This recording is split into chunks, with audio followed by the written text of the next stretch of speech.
Hello and welcome to Keyforge Things. Today we will talk about game plan. Yesterday, or shall I say, in the last video, I talked about the opponent's deck. But today I will talk about our deck, our game plan.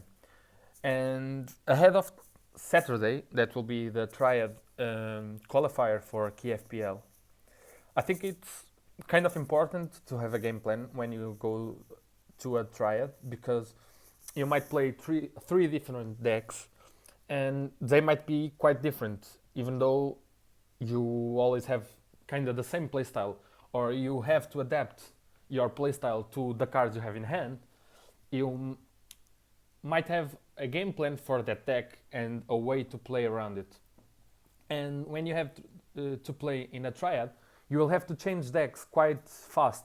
So one thing you can do before each game, or when you're going to play a game with a deck and you are not 100% aware of what the deck does, because sometimes you know the deck, but it's always good you come here and you check your deck again to see what it actually does. So what I do is I start with some things that I did in the scouting the opponent's deck, and I come to board wipes.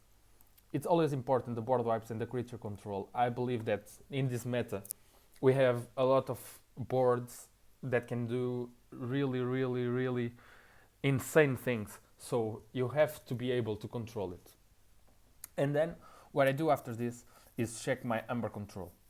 And these are two things that I believe that are the main things when I get my first hand.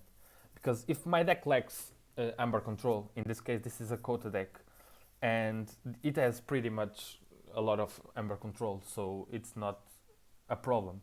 But if your deck lacks amber control and your first hand is full of amber control, you have two possibilities. You either go one side and you play that hand early, you try to get as much value as possible, but you know that you will have to cycle your deck as fast as possible so you can get them back, or you mulligan. And the same goes with creature control. If you have lack of creature control, you know that if you get it out too early, you might need them later and you have to cycle your deck. You can still hold it and it will be a shame, and I don't think that's the optimal play. And so these two things might make me mulligan. And specifically in this deck, if I go and see I have nice amber control and I have pretty good creature control, so this won't be problems in this deck. My board is not so strong. It's something I always see then. But my board, but after watching these things, what I go next is I go really to the card view. I really like this card view. I feel like I can get an idea better than any way of what the deck does. And so when I come to the card view and I will analyze this deck with you a bit slowly, but I will do it. I can see that I can have some board control in this. I have amber control and I have disruption.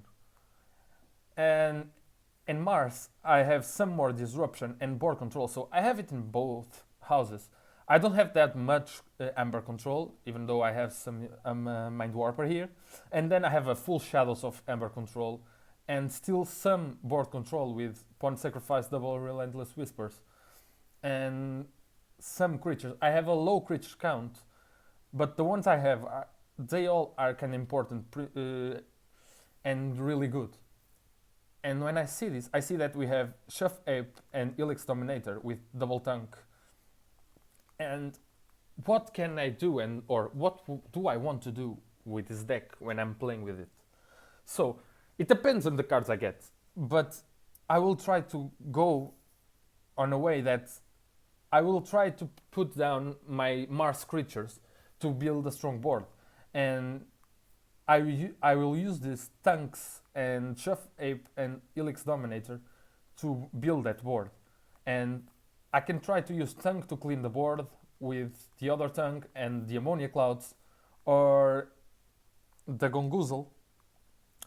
But I will try to protect Succubus, Toxin and Shuffles with my Chef Ape and Elix Dominator. And then what I will do, and I have some games in this deck, so I already have some experience. But I will try to use Library of the Damned to archive my shadows, because this shadows is like pretty strong. I believe this shadows is really strong.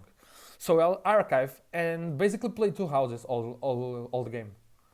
It's either Mars or this, and archive, and then when the deck is ready to cycle, I will bring out the shadows, and I will, or when the opponent is trying to forge, I will bring out the shadows and try to get ahead with their own amber. And why do I do this when I'm about to cycle the deck? Because I will play it and it will come back to me really fast, and I will not lose, or I will not have to wait so much for the hammer control that I need. So it's kind of like I'm using it for free because it will come back later, and it will keep my deck really fast because I'm archiving at the same time as I am playing. And this is kind of the game plan I'll have. It's all about protecting these creatures with my Mars creatures and holding the shadows for when I'm able to pretty much steal all the opponent's ember. Other things I can do with this deck is some nice combos I have, like Key Hammer with Lash of Broken Dreams or Life Ward with Gateway to this. And these are some combos that I will be aware, and if I have to wait 1 or 2 rounds, I will. Because this deck, if you can see that the deck has pretty much in all houses, I have creature control and a bit of hammer control. So I do not need to rush my deck or to cycle my deck that fast. And sometimes I do this, I just hold cards in my hand that I know I can use them later for more value. And it will, of course, it will shame me and you say, yeah, you should discard it and it'll come later, or it might never be the time. But I really feel like holding those cards can make this deck so much powerful that it might win games. So pretty much this is a 1-2 minutes view for my game plan. It is come here, watch my creature control, watch my amber control. Okay, we have a lot of those. Let's go into cards. Yeah, pretty much.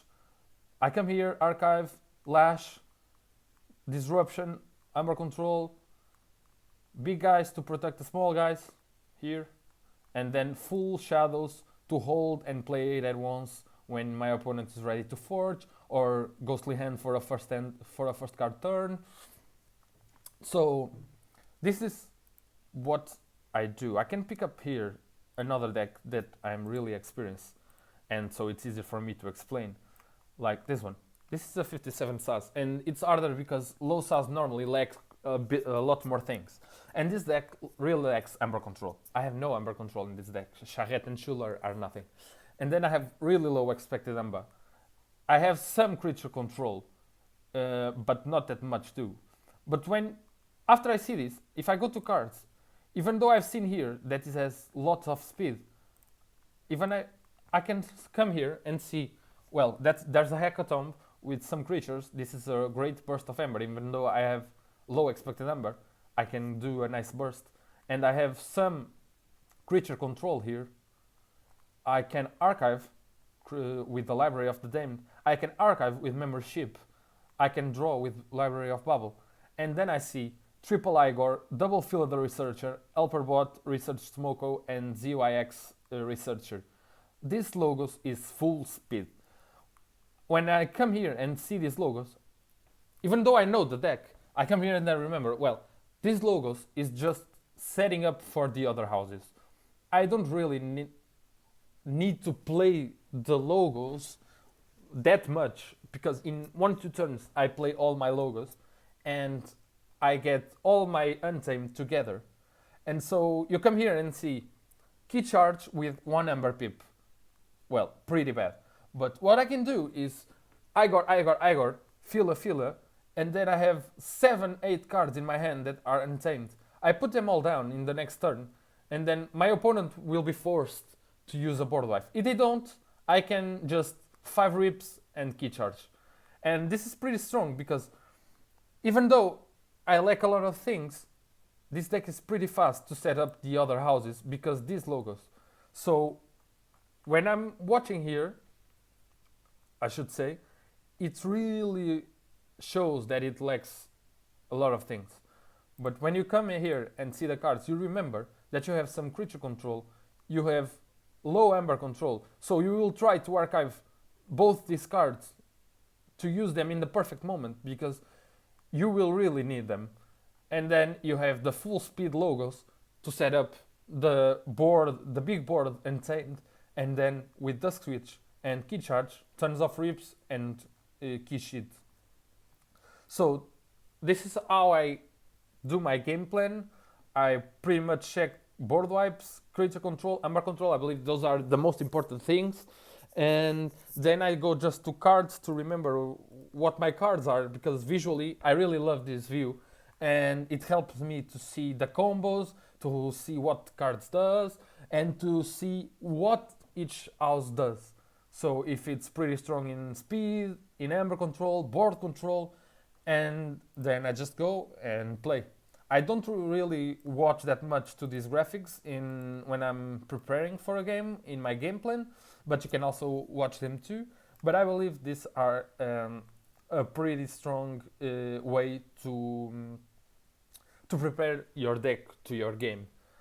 Well, I hope you have enjoyed. This is a pretty harder topic to talk about because each game has a different scenario depending on the cards you have and how the draw comes and how you play them. But I believe it's always important you are aware of what your deck does, what it wants to do, and how to play it. I hope you enjoyed and join me in the next video. See ya!